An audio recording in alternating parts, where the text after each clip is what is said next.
नमस्कार दोस्तों, मैं प्रदीप भारद्वाज हिंदी साहित्य की इस पहली सीरीज में आप सभी का स्वागत करता हूं। आज हम डिस्कस करने वाले हैं हिंदी साहित्य इतिहास की लेखन परंपरा। देखिए, लेखन परंपरा पर जाने से पहले इतिहास शब्द को जान लेना जरूरी है। इतिहास जो शब्द है संस्कृत भाषा का शब्द है, जिसका शाब्दिक अर्थ है ऐसा ही हुआ था। मतलब वो बिल्कुल कन्फर्म है कि हुआ था, तभी तो इतिहास बनता है। अब बढ़ते हैं लेखन परंपरा की ओर। देखिए, अगर हम हिंदी साहित्य के इतिहास में लेखन परंपरा की बात करें तो सबसे पहले नाम आता है गार्सा द तासी का, जो कि एक फ्रेंच विद्वान थे, फ्रांसीसी विद्वान थे, और इन्होंने एक ग्रंथ लिखा था इस्तवार द ला लिटरेचर हिंदुस्तानी। देखिए, ये 1839 ईस्वी में लिखा गया था।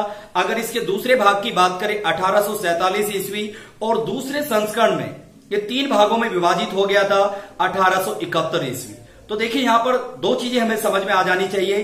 पहले संस्करण की अगर बात करें तो 2 भागों में विभाजित था। अगर हम दूसरे संस्करण की बात करें तो ये 3 भागों में विभाजित हो जाता है। तो कुल मिलाकर गार्सा द तासी ने जो ग्रंथ लिखा फ्रांसीसी भाषा में कह सकते हैं या फ्रेंच में, 3 भागों में विभाजित था।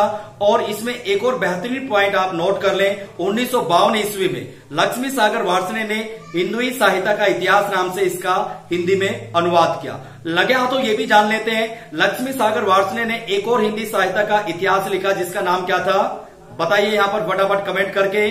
आधुनिक हिंदी साहित्य, तो 1941 ईस्वी में लिखा था। साथ के साथ इसको भी पढ़ लेते हैं। अब चलते हैं थोड़ा सा और आगे। देखिए, नॉर्मल फैक्ट है, ये आप सभी के पास है, मुझे पता है, लेकिन अब आपको पता नहीं क्या है। ध्यान से देखिए, अगर मैं पूछूं कि गार्सा द तासी में सबसे पहले कवि का नाम क्या था, तो थोड़ा सा आपको सोचना पड़ सकता है। तो इसका आंसर मैं आपको बता देता हूं, अंगद। और ये जो ग्रंथ था अंग्रेजी के वर्णमाला के अनुसार था, या कर्मानुसार आप कह सकते हैं। तो इसमें सबसे पहले आता है ए, और ए से क्या बना हमारा अंगद। तो याद रखेंगे अंगद। और लक्ष्मी सागर वार्ष्णेय ने हिंदी में अनुवाद किया हिंदुई साहित्य का इतिहास। अब चलते हैं थोड़ा सा और आगे। अब इसमें एक और खास बात आप देख लेंगे, भाई जो गार्सा द तासी ने ग्रंथ लिखा इस्तवार द ला लिटरेचर हिंदुस्तानी, इसके अंदर क्या है, इसका जो पहला प्रथम संस्करण है उसमें कवियों का परिचय दिया गया है। और दूसरे संस्करण में क्या है, कवियों की या लेखकों की जो भी रचनाएं हैं उसके बारे में वर्णन किया गया है। अब थोड़ा सा गार्सा द तासी के बारे में भी जान लेते हैं, लगे हाथों। इनका जन्म 25 जनवरी 1794 ईस्वी में फ्रांस के मर्सेल शहर में हुआ। निधन की बात करें अगर हम, 2 सितंबर 1878 ईस्वी में इनका निधन हुआ। कहां? फ्रांस के मर्सेल शहर में। अगर इनकी हम बात करें इनके कार्य की, मतलब ये काम कहां करते थे, पेरिस के विश्वविद्यालय में उर्दू के प्राध्यापक थे। कौन? गार्सा द तासी। देखिए, यहां पर बड़ा अजीब सा लगेगा, इन्होंने हिंदी साहित्य का पहला इतिहास तो लिखा, लेकिन साथ में इन्होंने हिंदी की इंसल्ट भी की थी। ये एग्जाम में कई बार पूछा जाता है। इन्होंने हिंदी को भद्दी बोली कहकर संबोधित किया था। जैसे कि सैयद इब्राहिम का नाम आपने सुना होगा। फिलहाल हम गार्सा द तासी के बारे में सुन रहे हैं। हिंदी के पक्के दुश्मन माने जाते हैं। इन्होंने ग्रंथ तो लिखा, लेकिन हिंदी को क्या कहा?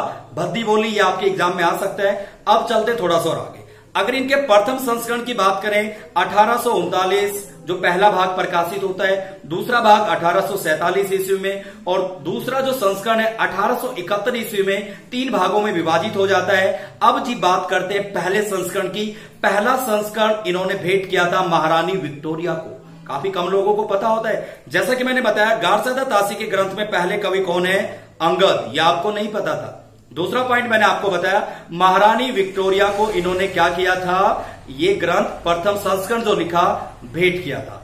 अगर हम थोड़ा सा और आगे बढ़ते हैं, देखिए जो द्वितीय संस्करण है इन्होंने किस ग्रंथ को आधार बनाकर लिखा, ये क्वेश्चन भी आपके लिए बिल्कुल नया है। तो मैं आपको बता देता हूं, मौलवी करीमुद्दीन का नाम आपने सुना होगा, जिनके ग्रंथ का नाम क्या था? तबका सोहरा या फिर तज़किरा ई सोहरा ई हिंदी। तो इन्होंने उस ग्रंथ को आधार बनाकर द्वितीय संस्करण को लिखा था। ये पॉइंट आपको नॉर्मल बुक्स में नहीं मिलेंगे। आप कितनी यूट्यूब पर वीडियोस देखिए, ये फैक्ट्स आपसे छुपाए जाते हैं। आप कितनी बुक्स पढ़िए, आपको लगेगा कि यहां पर 2-3 चीजें मैंने आपको ऐसी बताई हैं जो आपकी पूरी हेल्प करेंगी आपको किसी भी एग्जाम को क्रैक करने में। अब चलते हैं थोड़ा सा और आगे। अगर गार्सा द तासी के ग्रंथ की बात की जाए तो उसमें 738 कवियों का जिक्र मिलता है। तो 738 कवि क्या थे? टोटल थे, कुल थे। उसमें 72 कवि किसके थे? ये क्वेश्चन भी पूछा जाता है हिंदी के। बाकी जो बचे 738 में से आप 72 को माइनस कर लें, घटा लें, तो कितने बचे? 666 उर्दू के कवि थे। तो या तो एग्जामिनर पूछेगा उर्दू के कवि कितने थे? 666, और हिंदी के कवि कितने थे? 72। ये भी आप माइंड में रखेंगे। अब चलते हैं थोड़ा सा और आगे। अब इसी में प्रोफेसर नलिन विलोचन शर्मा का नाम आपने सुना होगा। उन्होंने कहा था, भी निर्विवाद रूप से कहा था कि गारसादा तासी हिंदी साहित्य इतिहास लेखन परंपरा के पहले क्या हैं? लेखक। दूसरा, उन्होंने एक और बड़ी प्यारी बात कही थी कि विदेवादी पद्धति के जन्मदाता शुक्ल जी नहीं है। कौन है? गारसादा तासी। दूसरा, उन्होंने ये जो बात कही विदेवादी, जो आप यहां पर एक नाम आ रहा है, आप सभी को पता, तेन और वेन का नाम आपने सुना होगा।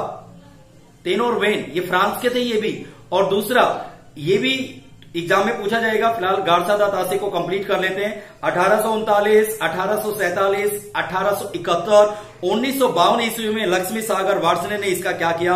अनुवाद किया। फिर से रिपीट कर देता हूं कुछ पॉइंट।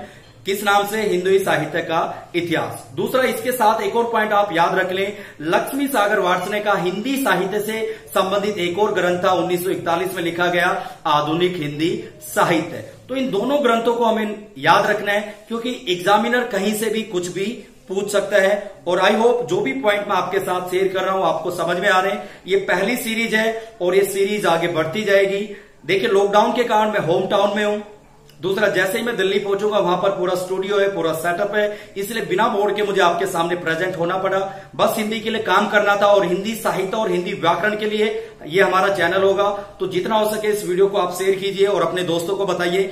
और अगर वीडियो में बताए गए फैक्ट्स आपको अच्छे लगे हों तो प्लीज कमेंट जरूर करना और चैनल को सब्सक्राइब जरूर कर लेना, क्योंकि ये सीरीज चलती रहेगी, पहली सीरीज है। और कोई भी आपकी क्वेरी हो तो आप कमेंट करके पूछ सकते हैं कि सर ये समझ में नहीं आया, तो बताने के लिए मैं क्या हूं?